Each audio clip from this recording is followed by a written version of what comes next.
Bonjour tout le monde à Bulon. Aujourd'hui, je vous parle d'une belle gimmick, d'un buzz, Tales from the Loop. Un jeu où vous incarnez des jeunes enfants de 10 à 15 ans dans un univers parallèle, donc dans les années 80, mais dans des années 80 modifiées, c'est-à-dire qu'il y a de la technologie jusqu'à ce jour, en fait, qui n'existe pas. Je vais vous parler un petit peu du projet, du Kickstarter. J'ai tout en ma possession, tout ce qui a été produit jusqu'à maintenant pour Tales from the Loop. OK.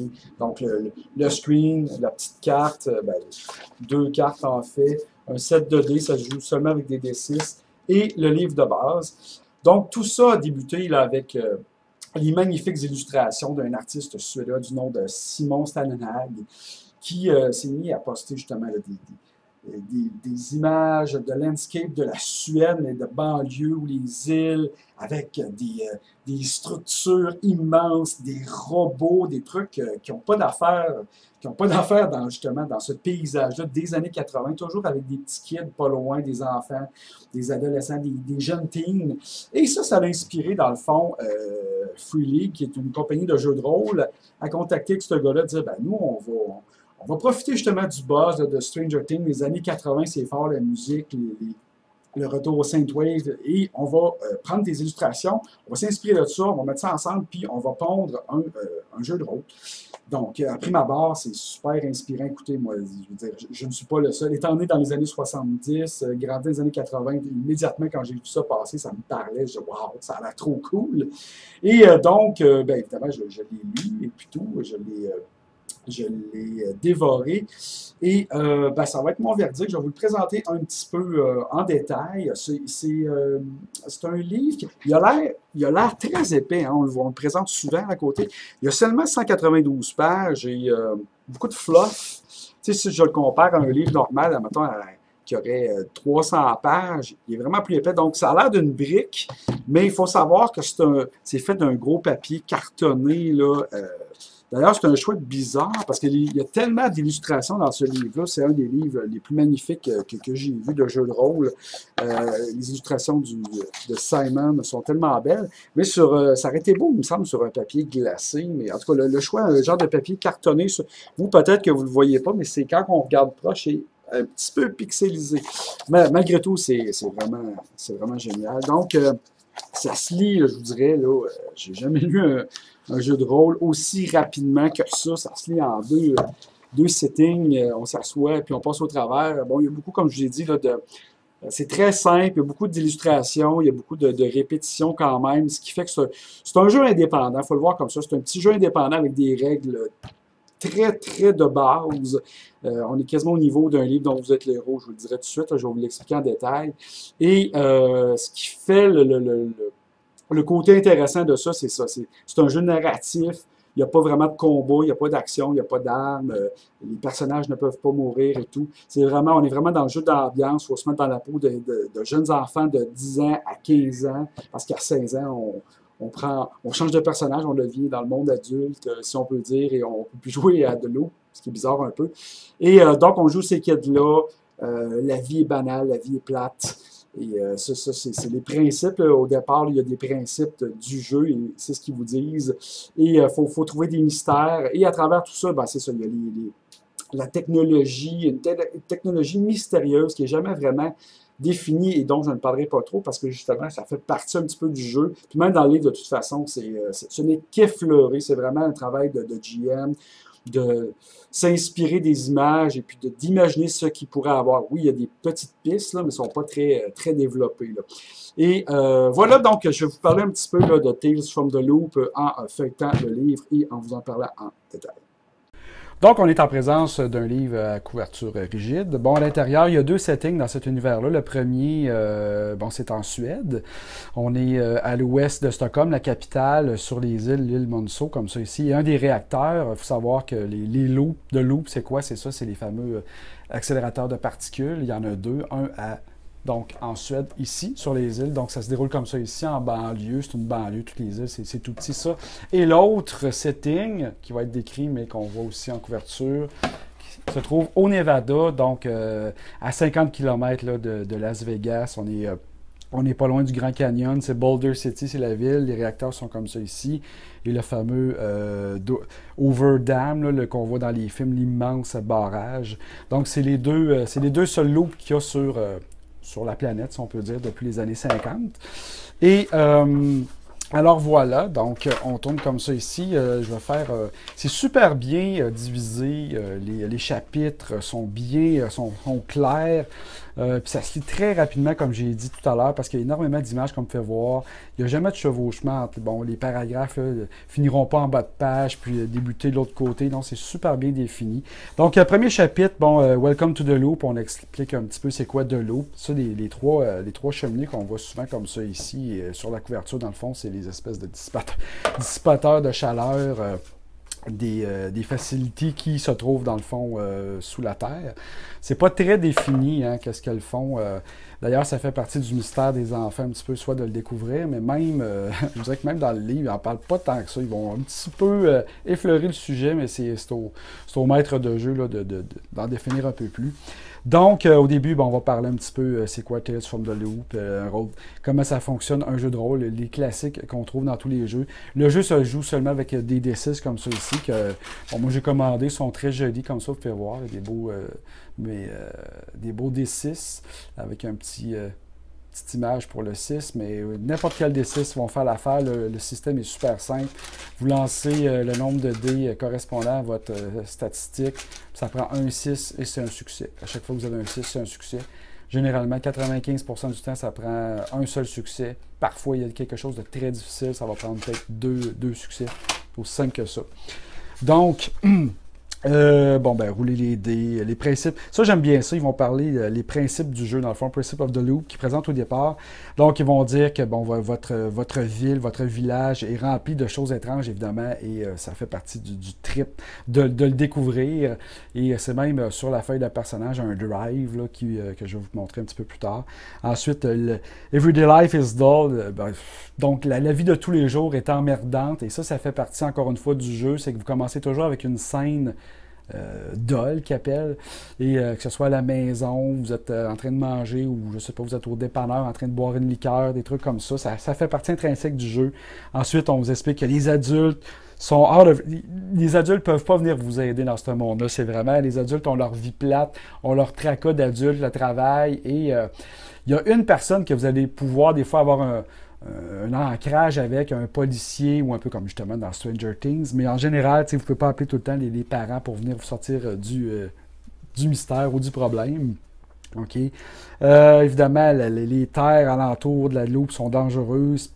Par contre, les enfants ne peuvent pas mourir dans ce jeu-là. C'est impossible de tuer un joueur, entre guillemets. La seule façon, dans le fond, ils deviennent comme un petit peu soit incapacités, mais on ne peut pas tuer les enfants. Vous incarnez des enfants de 10 à 15 ans. Lorsqu'ils tournent à 16 ans, vous changez de personnage. C'est terminé pour vous. Le jeu, est joué en scène, des trucs comme ça. Le monde est décrit collaborativement. C'est des trucs de jeu indépendants un petit peu. Et immédiatement, on tombe au chapitre 2, The Age of the Loop. On parle de la loupe, justement, suédoise. Okay, donc, on parle un petit peu c'est quoi être un kid de 10 à 15 ans dans les années 80 en Suède. Bon, il y a toujours des petits encadres comme ça, super intéressants, qui vont vous parler des films de movies, l'époque Ghostbusters, Top Gun, Return of the Jedi, The Goonies, E.T. C'est tout des Breakfast Club. Il y a la même chose pour la musique également. Ils vont vous parler des hits des années. C'est un drôle de mélange. Il y a beaucoup de technologie, mais on est ancré dans les années 80. Fait que ça va être dans ma critique plus tard, à savoir qu'est-ce que ça va donner comme mélange. Là. Mais en tout cas, bref, au premier abord, lorsqu'on lit ça, c'est super intéressant, c'est super inspirant, ça nous rappelle notre enfance. Donc, on parle comme ça un petit peu, qu'est-ce que les enfants de cette époque-là font? Bon, ils sont au dépanneur, ils vont regarder des vidéos, ils vont aller à la disco de l'école, bon, des chansons Take On Me, des trucs comme ça. Et on a évidemment la carte, encore une fois, on l'a ici, on l'a dans l'intérieur, et on l'a aussi sur une carte si on a commandé le bundle, une carte plus grosse, là. Ensuite, les ailes, on va parler un petit peu des loops. OK, le village alentour, c'est rempli de scientifiques venus un peu partout dans le monde. On explique un petit peu que ça décline une technologie inventée par les Russes dans les années 50. Et la première loop, OK, a vu le jour au Nevada. Dans le fond, elle, c'est pas la première, c'est la plus grosse, mais au Nevada. et quelques années plus tard en Suède. Donc, il y a beaucoup de familles de scientifiques d'un peu partout dans le monde qui viennent travailler dans ces endroits-là, ce qui fait un endroit... Mais tout ça, les enfants sont pas trop au courant de ça. Là, ils doivent le découvrir, ça fait partie du jeu. Là. Et encore une fois, la technologie, il y a comme 3 trucs. Là. Il y a les loops, les power plants, qui les deux ont comme 2 fonctions différentes. Il y a la technologie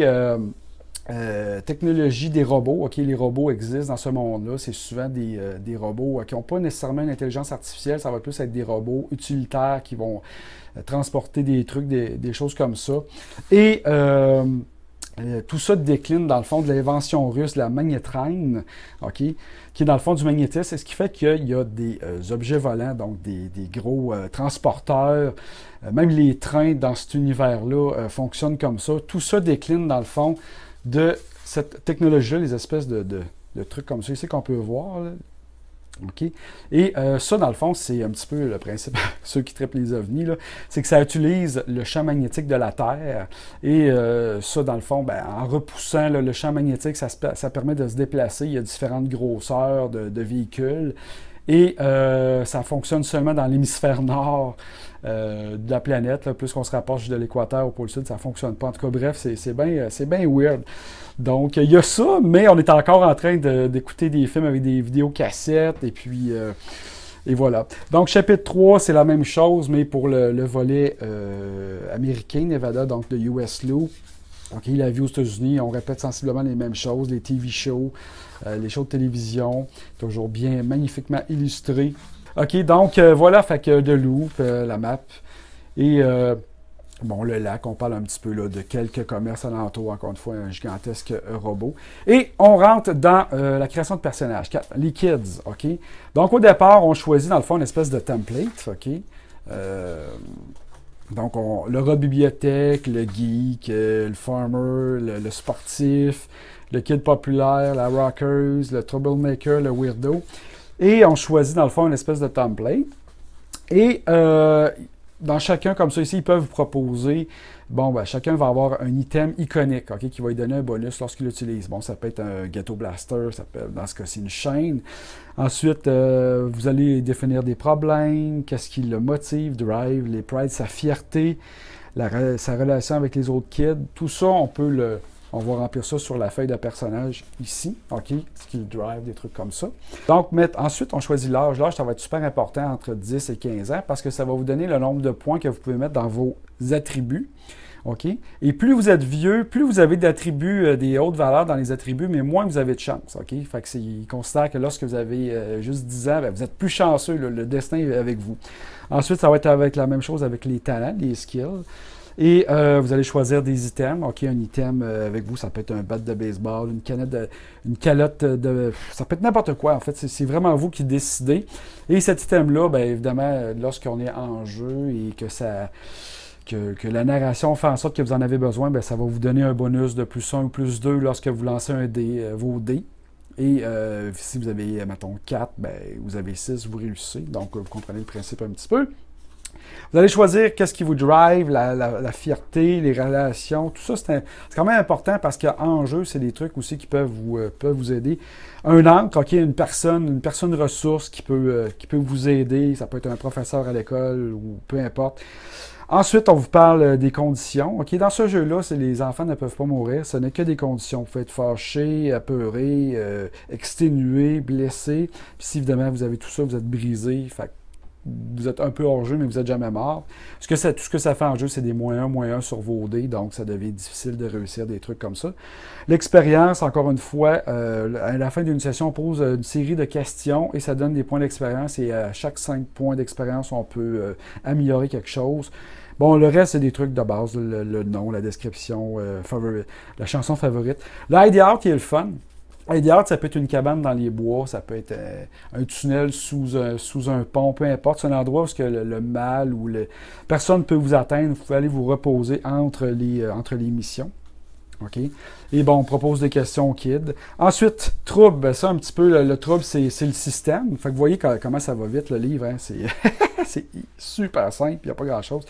Donc, on explique le jet de dés, OK? Donc, on lance le nombre de D6 égal à son attribut. Donc, si c'est un jet de corps, vous avez 4, vous lancez 4 D6, aussi simple que ça. La chance, vous aurez compris, vous pouvez utiliser un point de chance. Admettons que vous avez 10 ans, vous avez 5 points de chance. Si vous avez 15 ans, vous en avez 0 ou 1. Vous pouvez relancer le nombre de dés équivalent à votre chance. OK? Bon, les difficultés, comme j'ai dit tantôt, la plupart normales, c'est 1, ça vous prend 1, 6. Quelque chose d'extrêmement difficile, 2. Donc, vous voyez, c'est rare qu'on va demander ça. Et presque impossible, c'est 3. Donc, ça serait vraiment quelque chose de gigantesque. Bon, on vous explique un petit peu les jets, comment ça fonctionne. Ça va très vite. Le pourcentage, kit versus kit, dans le fond, c'est le nombre de succès. Vous comparez le nombre de succès, tu as 3-6, l'autre kit a 2-6, tu réussis contre lui. OK?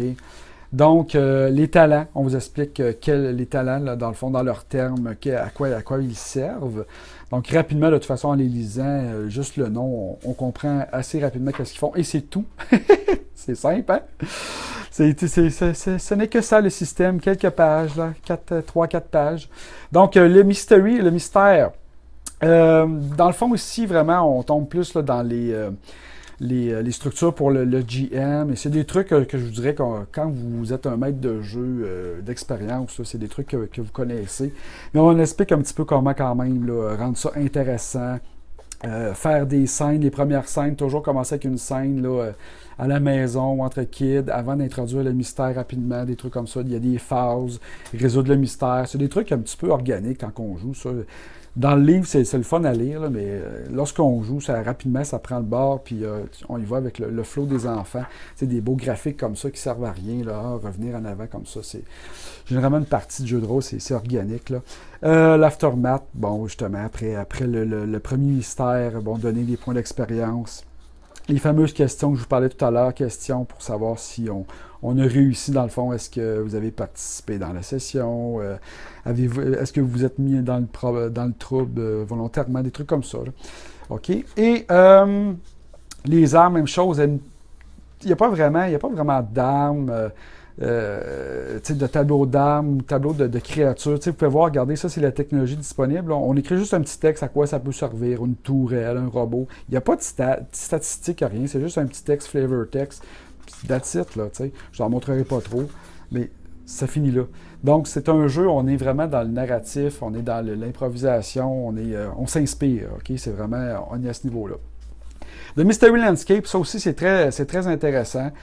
Ça parle un petit peu, là, justement, ça donne des pistes si on veut faire une partie un peu plus bac à sable. Ça donne peut-être 5 ou 6 environnements qu'on peut placer soit à Boulder City ou en Suède, avec des trucs un petit peu technologiques là-dedans, mais là, je suis vague parce que c'est des trucs que, justement, les GM vont sûrement utiliser dans leur partie parce que les idées les plus intéressantes se trouvent dans ce mini-chapitre-là d'à peine 7-8 pages. Là.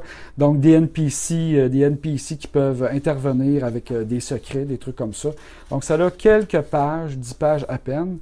Et voyez-vous, on est déjà rendu à la page 112 et le reste du livre, du bouquin, ce sont les aventures.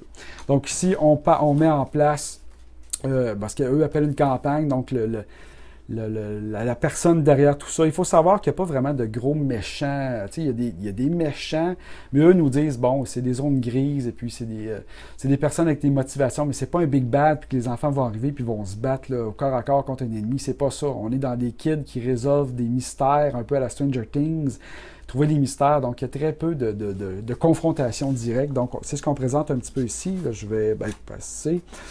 OK. Et rapidement, on tombe 4 petits scénarios.